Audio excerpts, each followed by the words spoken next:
আসসালামু আলাইকুম রহমতুল্লাহ নাহমাদুহু ওয়া নুসাল্লি আলা রাসূলিহিল কারীম আম্মা বা'দ। আজকে আমরা আলোচনা করব জুমার দিনের 14টি সুন্নাত। ফজরের নামাজে বিশেষ সূরা তিলাওয়াত করা।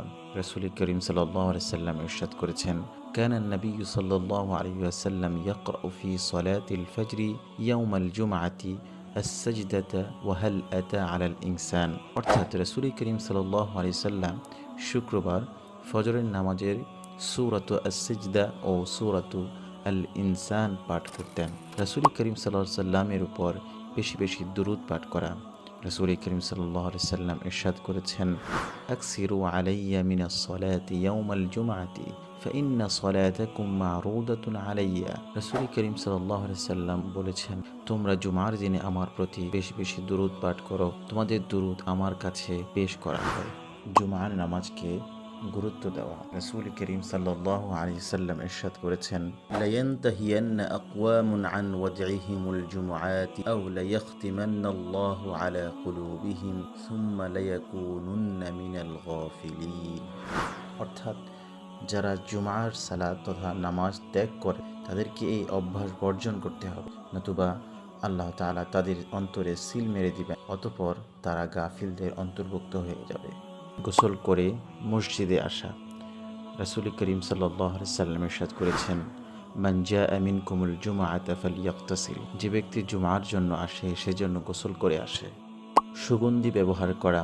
রাসূল করিম সাল্লাল্লাহু আলাইহি ওয়াসাল্লাম ইরশাদ করেছেন, ইন ওয়াজাদতুমুত তাইয়্যিবা ফালইয়াস্তা'মিল। জুমার দিনে যদি সুগন্ধি পাওয়া যায় তাহলে তা ব্যবহার করা উচিত।